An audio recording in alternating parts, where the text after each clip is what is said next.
The library was my space, and there was just so much. To the Harbor Grace excursion with the boys to have a time.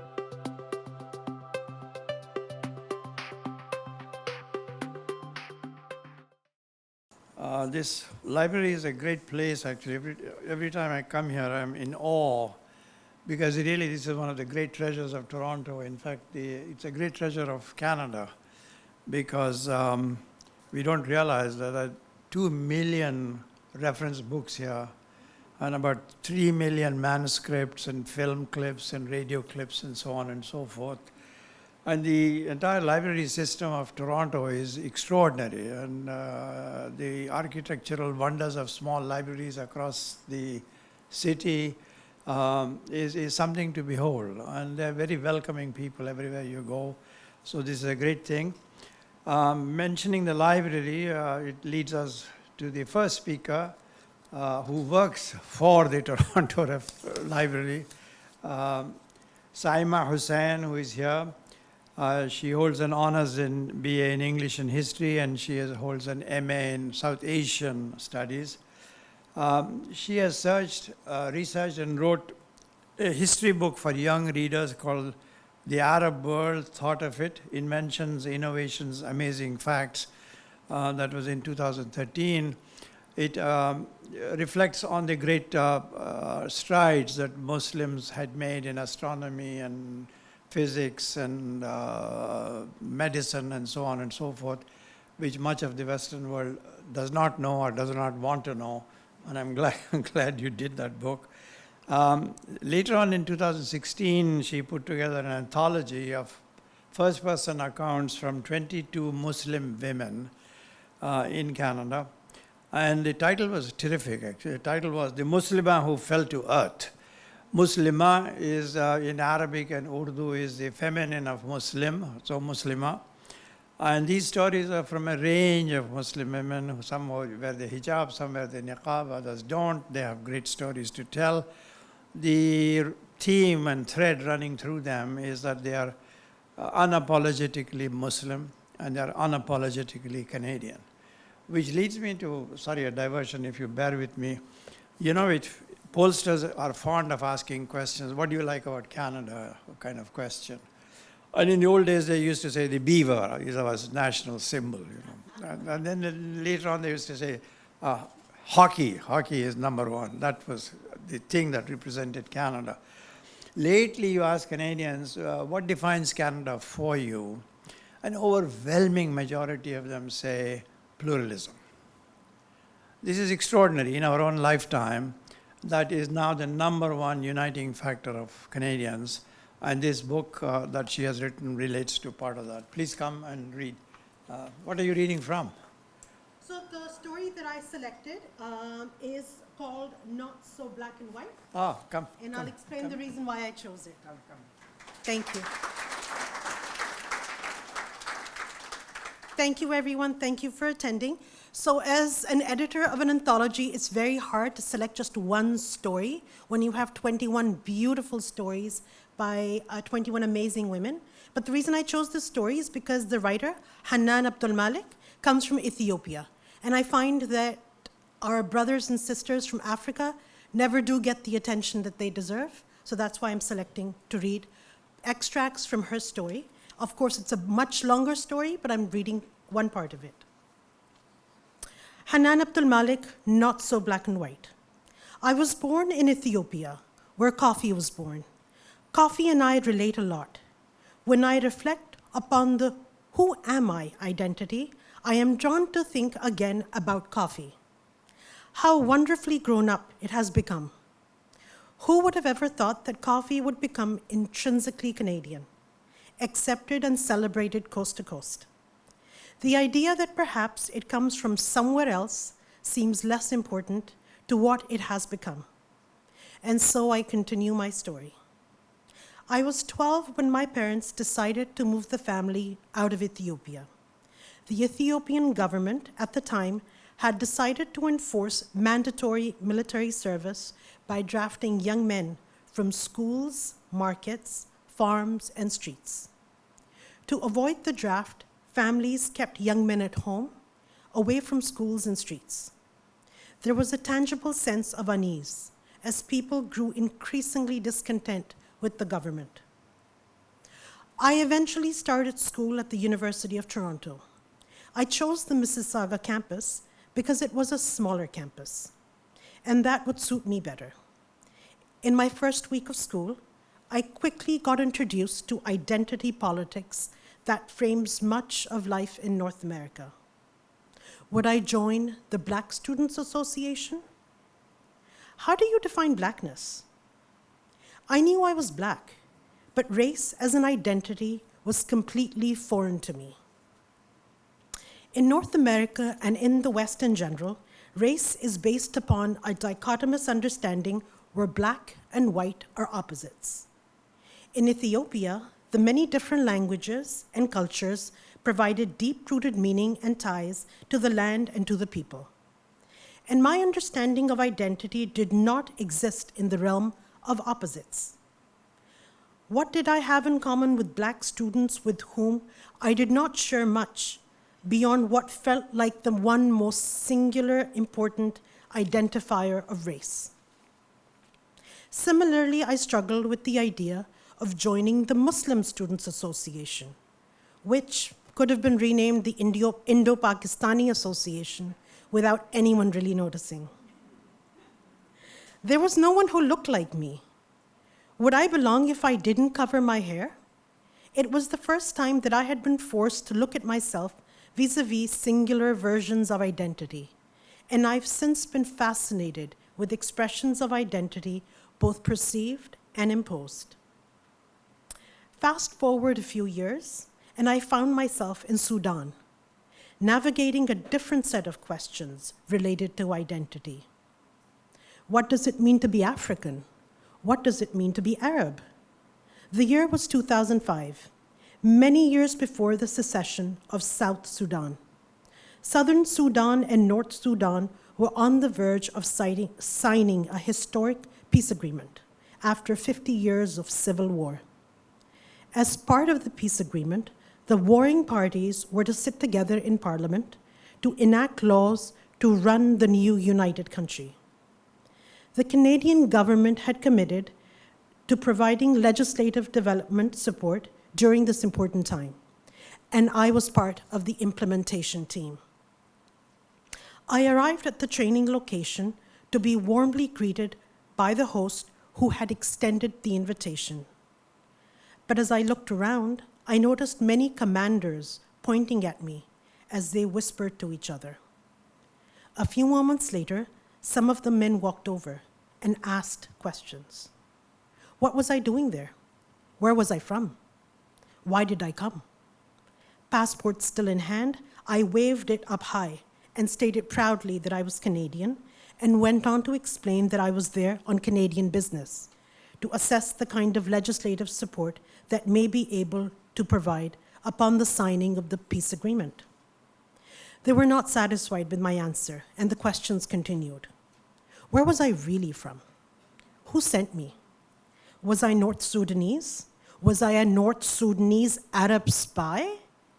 Here I was, an Ethiopian Canadian, in a remote area of South Sudan, where there were no phones and no electricity. There was no easy way out, and I was being accused of being a Northern Sudanese Arab spy, because apparently I looked North Sudanese Arab. When I explained I was Ethiopian by birth, they verified that by testing my language skills. Suddenly, I was given the warmest of welcomes. I was their long-lost African sister. This year, I celebrated the 25th anniversary of my immigration to Canada. I have the privilege to be married to my good friend, husband, father to my kids, and 100% fellow coffee enthusiast and confidant. His name suggests that he is a Canadian of Irish descent. His looks suggest that he is what is frequently called white.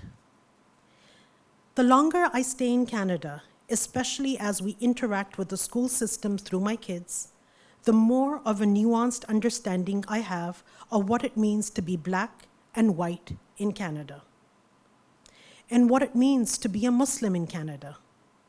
I no longer worry about how people identify me and the associated stereotypes. I have accepted that my identity shifts depending on where I am and who I am working with. When my grandmother met my husband for the first time on our first trip together to Ethiopia, we anxiously awaited her reaction to meet this foreign man.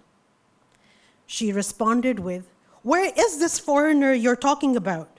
He's one of us. Serve him coffee." Thank you. Our next speaker is a fellow journalist, Mostafa Al-Asr.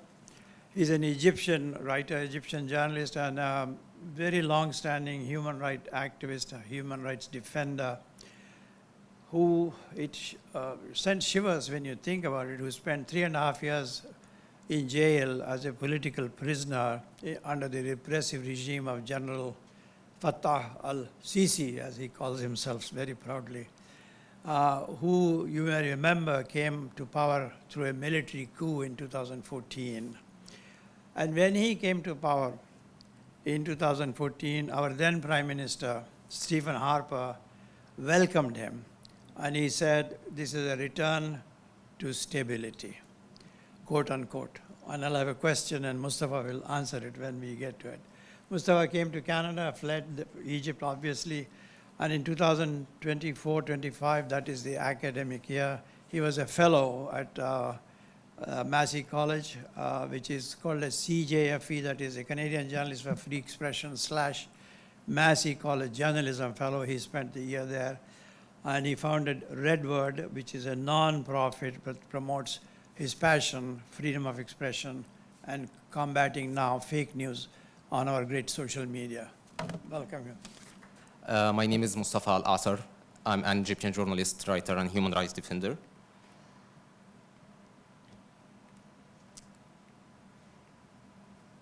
Okay, I don't. I think I still need. Okay, I can. Okay, I can just do that. I moved to Canada last year, and I'm currently doing a master's degree in journalism at Toronto Metropolitan University. I'm a contributing writer with the Walrus magazine and a freelance for the Globe and Mail.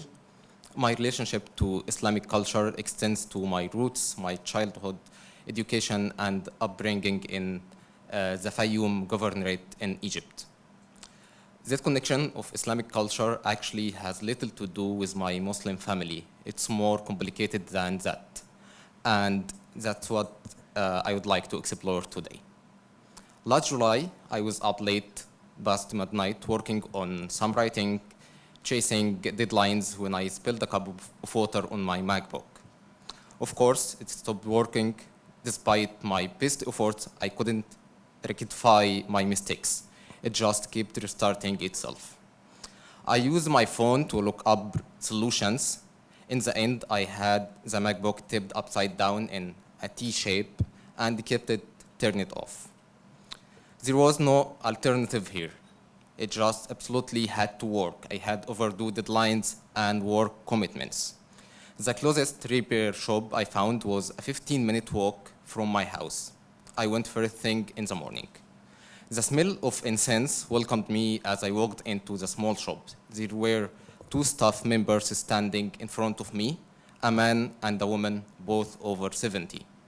I waited my turn, then handed over the device and explained the situation. I was informed it would take at least 3 days to repair, and that if there were any damaged parts, the replacement would come at an additional cost. I pleaded for him to fast-track the repair and not charge me for damaged parts. The total cost would be $300, enough to buy an unremarkable, albeit new laptop. Yet I agreed to revive my computer, which I had ironically named Izzat, based on an old advertisement in an Egyptian newspaper where beneath the picture of some John Doe was written, Izzat returned and began to work. That is a photo. So my laptop is Izzat right now. 2 days later, the place called to say the laptop was repaired and ready for pickup. I went there immediately. On my arrival, I heard delicate voice of an Egyptian sheikh reciting the Quran in Arabic from a speaker. It was Sheikh Mahmoud Khalil al-Husari. And it was the first time I had heard the Quran being recited publicly in Canada. For a moment, I was involved in comfort, tranquility, and nostalgia. I smiled at the staff member who looked South Asian and asked, "Are you listening to the Quran?" He said, "Yes." I said, "Do you understand Arabic?" He said, "No." So I told him this reciter was from my country, Egypt. All this might make you think I'm a religious person. Quite the opposite is true. I'm not religious. I don't adhere to the pillars of Islam, and I don't pray.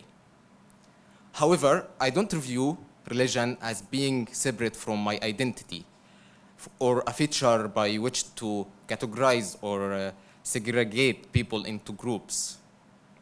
Religion is part of identity, history, and culture of nations. It may differ for you based on your identity or history, especially if it's a colonial history, or be subject to the tradition and habits of your city. Even if you stripped yourself of all your thoughts and ideas and tried to build a new identity in alignment with your convictions, it nevertheless remain intertwined with you. The function and the mechanism, the function and the mechanisms of belief, history, and culture are closer to our understanding of trauma than anything else. They are things that happen to you in the beginning, despite you are at a period in your life when you are not capable of critical thinking. Our traumas are not our choices, but our experiences, impossible to forget or recover from completely. So too religion happened to us involuntarily. It's not a matter of acceptance or refusal, but of lived experiences. I spent my childhood in the countryside governorate of Egypt called Fayoum. It's an oasis in the western desert south of the capital, Cairo. Like most places in the countryside, Fayoum had few resources and opportunities compared to the capital, with high rates of illiteracy, poverty, and local development. Most people there are also not only religious, but fundamentalists. Though religion reigns supreme in our area, a majority of Muslims and minority of Christians. Up until recently, people would distinguish between Muslim and Christian girls by the hijab. Any girl not wearing a hijab must be a Christian. I grew up in this society, and as a child went to a place in a mosque called Al-Kuttab in order to learn by heart the Quran, taught to us by an abrasive sheikh who would punish us with a stick. I attended single-sex Islamic schools at elementary, middle, and high school. Prayer was mandatory at break time. For many years, I was a fundamentalist too, and with regressive ideas. You might think I'm resentful of upbringing, or that an upbringing in a society dictated to by Islamic principles is hellish. However, this would be short-sighted. Every story has myriad dimension, and each person has their own individual story. In reality, not only I'm completely happy with my upbringing, I'm grateful for it. Although I'm entirely different now with alternative and more modern ideas, this new version of myself could never have been developed had I not had those experiences. Ideas and experiences that invigorated my mind and redefined it. I now have a greater bond, greater connection and understanding to my society, not only religiously, but intellectually and culturally too.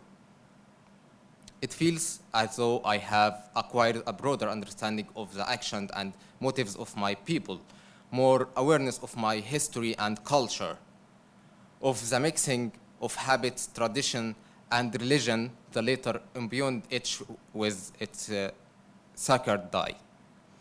I was a political prisoner in Egypt for almost 4 years, from 2018 to 2021. The security service considered me as a leftist agitator, an extremely dangerous entity. In prison, I met a lawyer called Muhammad Abu Huraira. He remains imprisoned in solitary confinement, and his family are not allowed to visit him.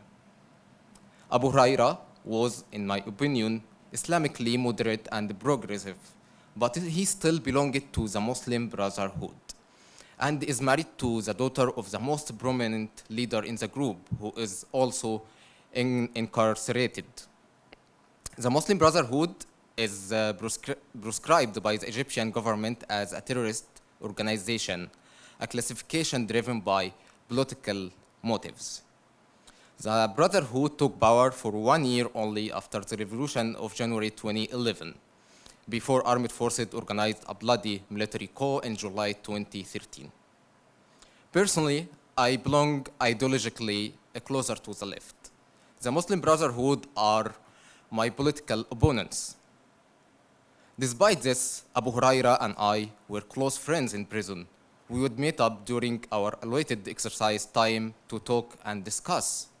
Abu Huraira was confused by my left-leaning ideology and lack of religiosity, despite being knowledgeable about Islamic culture.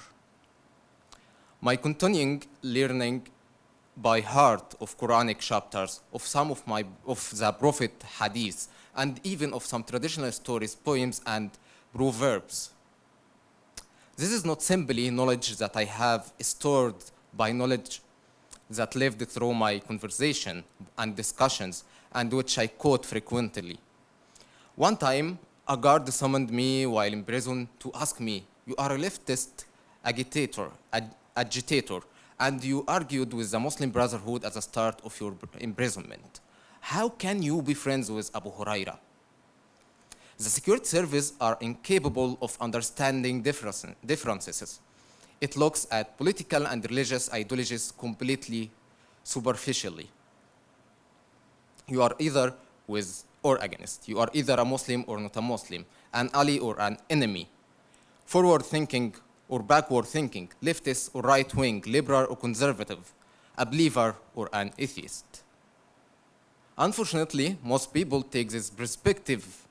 The truth is religion doesn't have one definition. Religion is first a relationship between people and culture, before it's a relationship between people and God.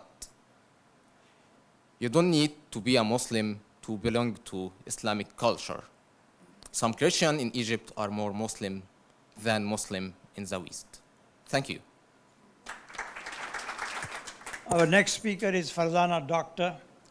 She hails from a small branch of the Shiite Muslims known as the Dawoodi Bohras, which is a minority within a minority within a minority. Welcome to Canada. Bohra is a word which is derivative from Gujarati in India, which refers to traders. So the Bohrai Muslims are generally trading people. Her parents are migrated to Zambia because her father was a doctor, and which is where she was born, and they came to Canada in 1971. She's a writer, registered social worker, and a psychotherapist. If I need your services, I'll phone you. Farzana has written 4 critically acclaimed novels, including 6 Meters of Pavement, which won the 2012 Lambda Literary Award for lesbian fiction. Another one, All Inclusive, which won the 2015 National Post Book of the Year. And she has also written a poetry collection. In 2024, which is last year, she released 52 Weeks to a Sweeter Life. This is a different genre altogether. It's a self and community workbook for activists, helpers, and caregivers, which is what she does. Please welcome Farzana Doctor.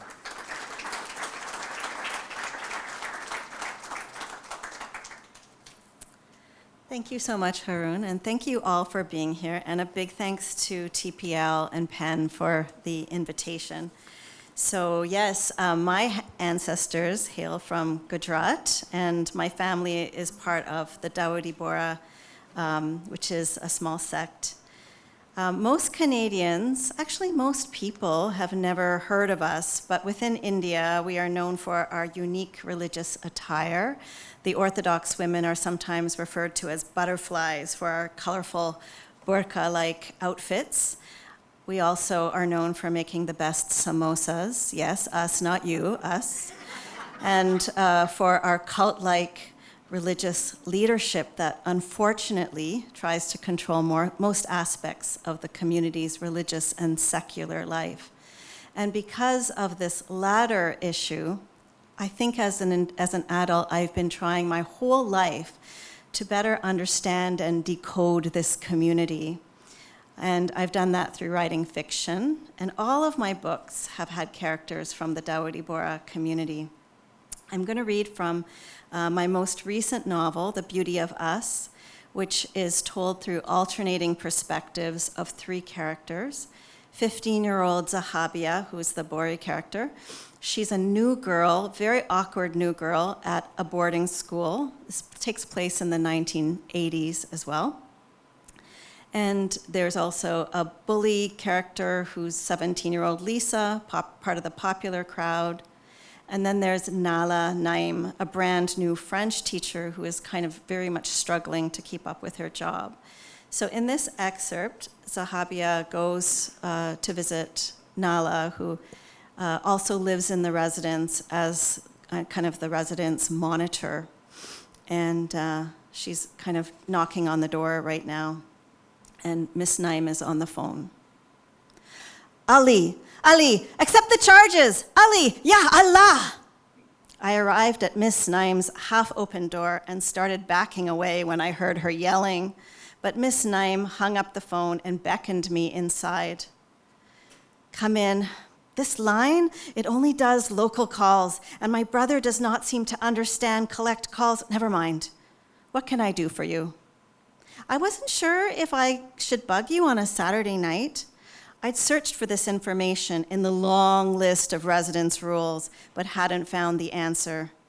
I'm here whenever any resident is upset and needs to talk about, it's not like that. I had a question about the homework. Now I felt bad for disturbing her, but I'd been blocked about this French assignment for days. Please, go ahead. Miss Naim collapsed in her chair and gestured for me to sit too. With no makeup and her curly hair in a messy bun, she didn't look much older than my sister Zara. Okay, my question is, will we have to present this in class? I felt my face grow warm. No, it's for my eyes only, Miss Naim answered. Oh, that's good. That's all I needed to ask. I stood.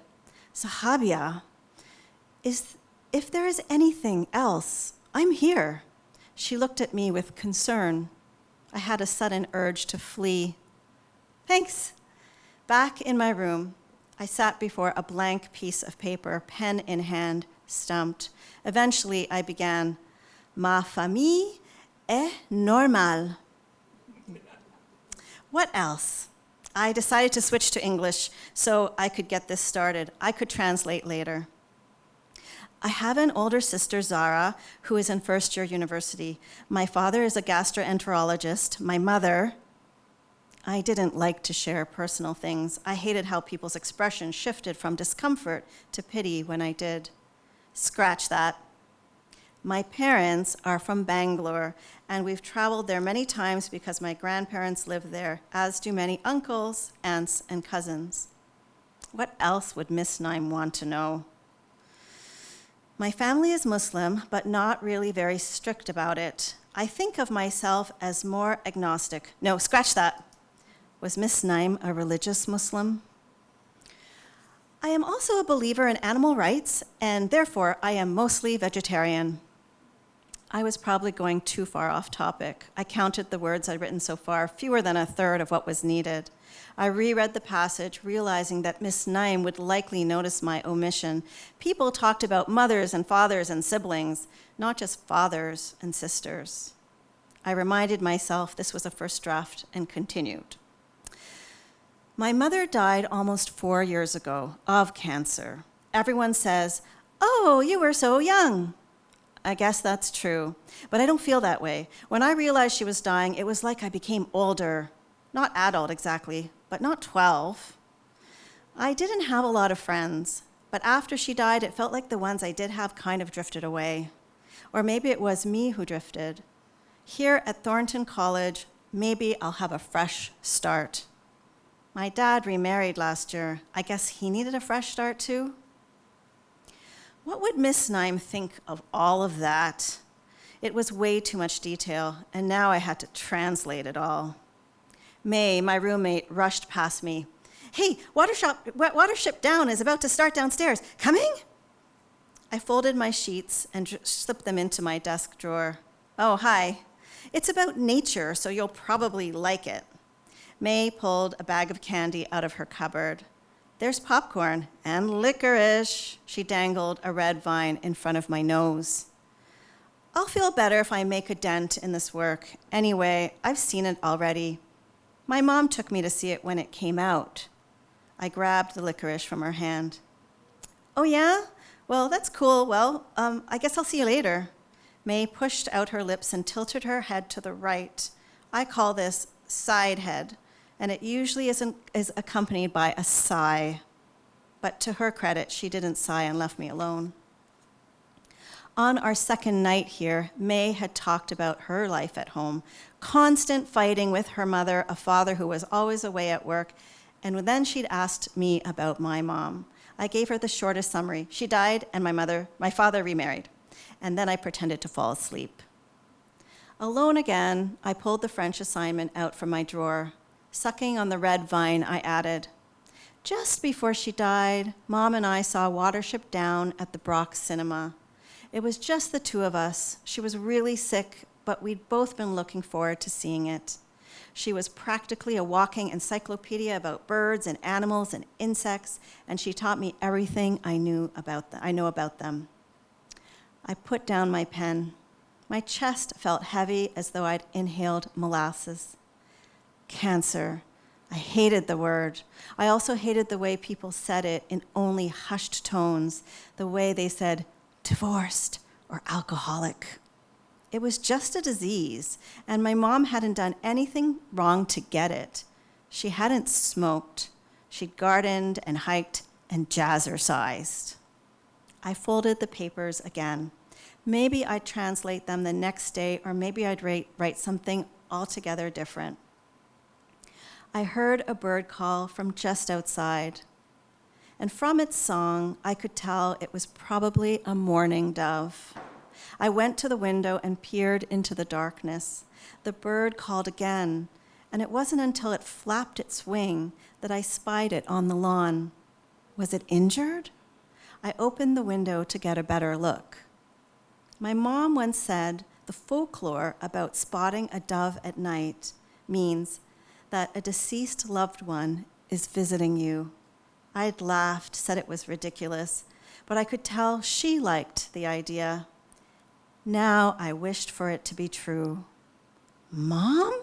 I whispered, but I felt foolish. The dove flew away. I shut off the lamp and went downstairs to watch the movie. Thank you very much.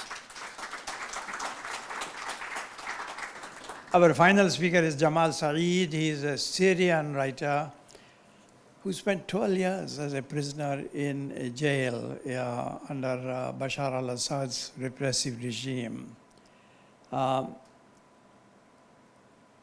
Before he fled to Canada, you remember that he came in 2016. That was when 70,000 Syrian refugees were brought to Canada.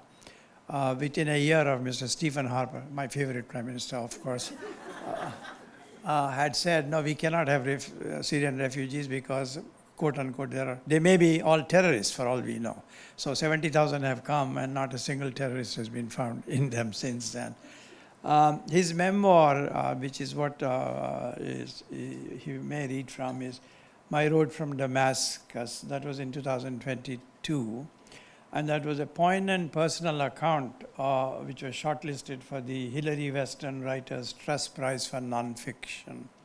It's a sweeping kind of book, a memoir of his life from his childhood, his hiding for 30 months from secret police, and then probing the depths of brutality committed by the regime at that time, and then it brings it to Canada. Please welcome my friend Jamal Saeed.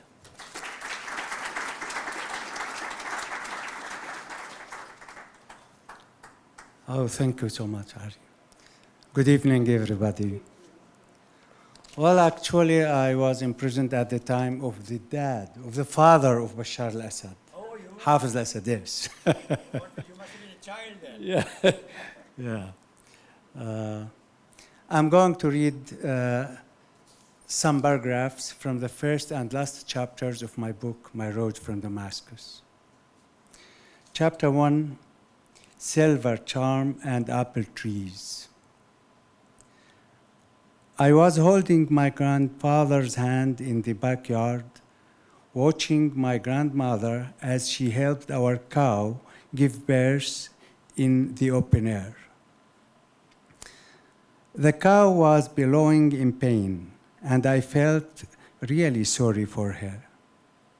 Sitti, my grandma, slipped a silver ornament in the shape of a star on the cow's horn and prayed to Allah to help her. After the cow had given birth to a lovely little calf, I asked my Sitti about the strange object she had hung on the horn. It's Hamaili, she replied. It makes giving birth easier. I looked closely at the star-shaped silver charm and asked about the engravings on it. Jaddi, my grandfather, explained that they were words and symbols. Jaddi, what do the words say? I asked, looking up at him. They are the words of Allah, he said. Did Allah himself write these words? No. He sent them in a message delivered by an angel, and people wrote down the angel words. Can I speak to Allah? I asked.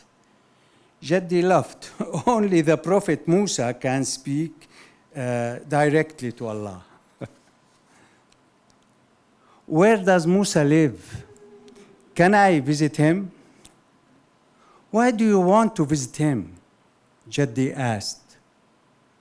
I want to ask if I can go with him when he speaks to Allah. I'd like to hear Allah's voice. Musa lived a very long time ago. And anyway, he wouldn't take young boys to visit the Almighty. Jaddi laughed again. Your mother had a difficult labor when she was giving birth to you, Sitti told me. And so, midwife asked where the village Hamaili. The neighbor's goat was giving birth for the first time, just like your mom.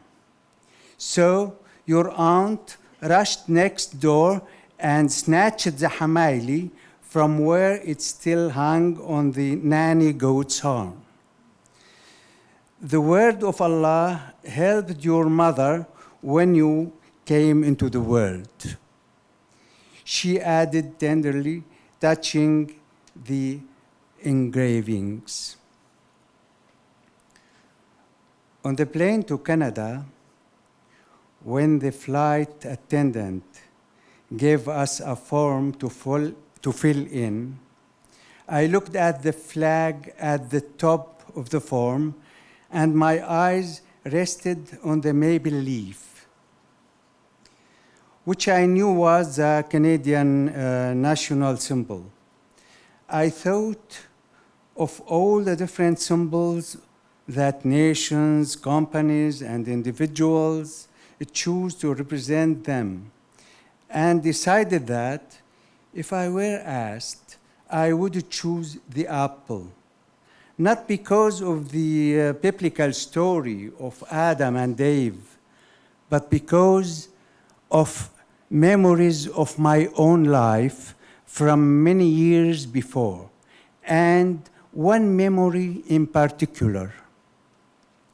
My father was a pioneer farmer in our village, Kfariye in Syria. He was the first farmer in the area to plant golden delicious and red delicious apple trees. When I was about 4 years old, I stood watching him as he dug a series of holes and began to plant seedlings in them. "Plant me, Dad," I said. "Why?" he asked.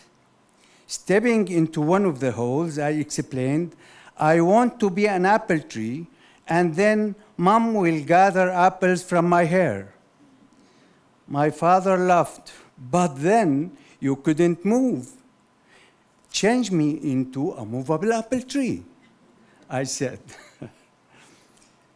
I felt like an old apple tree sitting on a plane when the flight attendant offered us a drink and said that we have apple juice. Now I move to chapter 54, the last chapter of the book.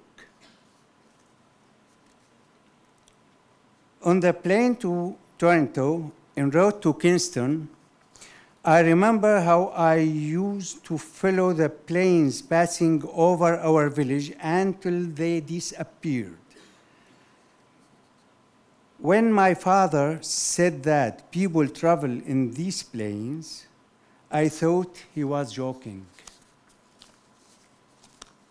How can a machine the size of a goose carry people?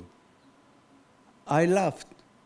My father explained that airplanes are large, but because they are so far away, they look small to us. "Where do planes go?" I asked. "To other places in the world." I raised my finger and drew a circle in the air, pointing to the mountain tops all around us that appeared to be joined the sky. "Isn't this the world?" I said. Behind those mountains are faraway countries, different countries. Son, the world is divided into our country and different countries. I didn't know the meaning of the word different. Different countries are the countries planes go to, I said to my brother Kamal, but he wasn't interested. I was 7 years old when I announced to my mother, "I am going to go to faraway countries, the different countries." "How will you get there?" she asked. "I'll ask a plane to let down a rope for me." "But planes don't let down ropes." "So how do people fly?" "Planes land on the ground, and people get in and out of them." "I'll ask the plane to land in front of our house," I said. "But why do you want to go away?" "You haven't told me yet." "Grown-ups beat children here," I said, and my lips quivered. My mother stopped wrapping vine leaves around rice and looked at my face with concern. What's happened? She asked. My uncle asked me to bring him a box of matches to light his cigarette when he was playing cards. I answered, the tears rolling down my cheeks. My voice began to shake. He hit me because I forgot. My uncle is strong. I can't defend myself. Trying to hide her own tears, my mother advised me to remember when I was asked to do something, but to run to her when strong people threatened me. But they might hit you too. My mother took me in her arms. Stop crying, she said, and don't be afraid. You stop crying, you first. Now, 50 years later, I'm going to Canada, fleeing from the guns that destroy everything in their path. These days, Baba, the world is divided into our country, where bombs destroy the houses and burn the trees, and the rest of the world. Thank you so much.